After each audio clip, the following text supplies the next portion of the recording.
नमस्कार बंधुगण। आज नवेम्बर 7 तारीख शुक्रवार तुला 22 दिन मार्गशीर मास कृष्ण पक्ष द्वितीया। चलतु जानिबा आजिर राशिफल विषय। मेष राशि आज विलासकारी शुक्र कोणाधिपति रविंक सह अवस्थान करी पारिवारिक जीवन को रसायनित करिवे। वस्त्रभूषण प्राप्ति हस खुशी वातावरण मध्य दिनटी अतिबाहित हेब।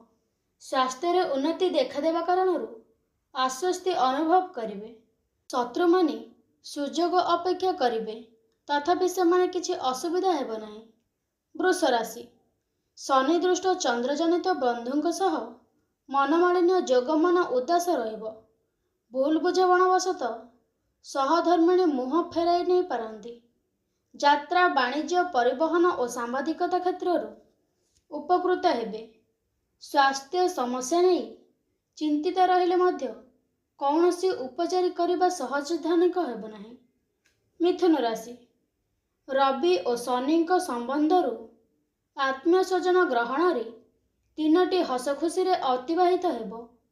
आकस्मिक भाव खर्च भार वृद्धि पाइबा कारणरू चिंता प्रकट करिपारंती। क्रीड़ा कला साहित्य प्रशासन और प्रशासनिक स्तर में उच्च सम्मान पाइपारंती। निज गृह समस्या सजाड़िबाकु जाई बहुत हैरान हेबाकु पड़िपारे। कर्कट राशि आज एकादश चंद्र समस्तंक आशा और आकांक्षा पूर्ण करिबारे साहाय्य करिवे।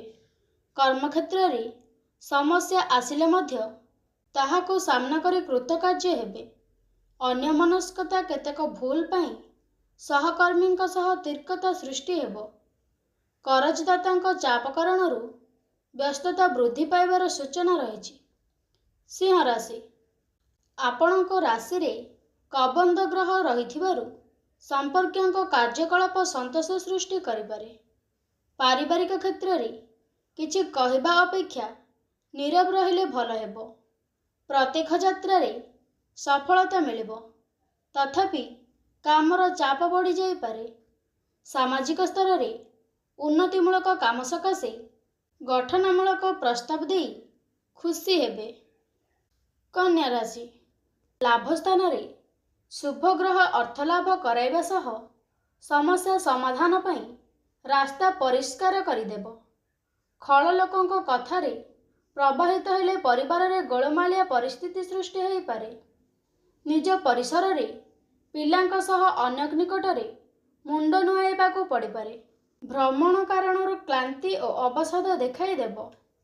तुला राशि उच्चस्थ चंद्रंक शुभ प्रभावरू प्रत्येक क्षेत्र में उपस्थिति वृद्धि प्रयोग करी काम हाथई नेबे।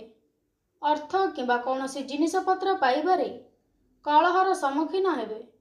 ऑफिस रे किंबा कर्मक्षेत्र रे गुड़ाई काम हाथ को नहीं व्यथित हेबे। अप्रियत सत्य कथा कहवा द्वारा सम्मान बढ़िबो किंतु परोक्ष शत्रुता मध्य सृष्टि हेबो। बिछा राशि व्यय भाव शुक्र एवं चंद्र थिबारु मूल्यवान जिनिस किणवा को मन बदलाई पारंती। कौनसी क्षेत्र रे हेउना काहेकि आज प्रतिद्वंदिता कले लाभवान हेबे। एजेंसी सांबादिकता राजनीति कर्मारंभ साहित्यरू सफलता पाइबे तथापि मूल्यहीन व्यस्तता भितर कार्य साधन करने को पड़िपारे। धनु राशि तृतीय भावस्थ राहु शुभ्र प्रभाव रे परिस्थिति बदलाई संकट मुक्त हेबे। दिनर प्रत्येक क्षेत्र रे परोक्ष शत्रुता प्रभाव रे अनुभव करिवे।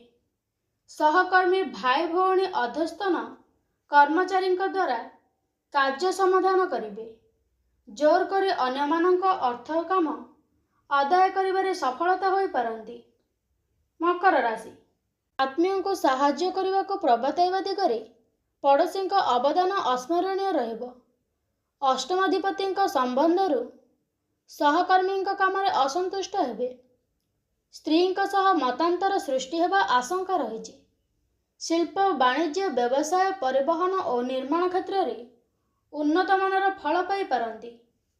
कुंभ राशि भाग्यस्थान रे भाग्यधिपति अवस्थान करुथिबारु पारिवारिक जीवन और कर्मक्षेत्र सरलीकृत करिवे।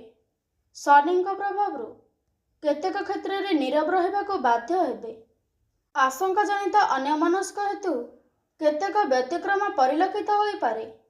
ସମ୍ପର୍କୀୟଙ୍କ ଈର୍ଷା ଓ ଅସୁବିଧା ଭାବ ଯୋଗୁଁ ବିଚଳିତ ବୋଧ କରିପାରନ୍ତି। ମୀନ ରାଶି, ଶୁକ୍ରଙ୍କ ପ୍ରଭାବରେ କଳା, ସାହିତ୍ୟ, ସଙ୍ଗୀତ, କ୍ରୀଡ଼ା ଓ ଚଳଚ୍ଚିତ୍ର କ୍ଷେତ୍ରରେ ଆଦୃତ ହୋଇପାରନ୍ତି। ପାରିପାର୍ଶ୍ୱିକ ସହାୟତା, ବାଣିଜ୍ୟ, ବ୍ୟବସାୟ ଓ ପରିବହନରୁ ଲାଭବାନ ହୋଇପାରନ୍ତି। ସାମାଜିକ ସ୍ତରରେ ଆନୁଷ୍ଠାନିକ କାମରେ ସତ କଥା କହି ପ୍ରଶଂସିତ ହୋଇପାରନ୍ତି।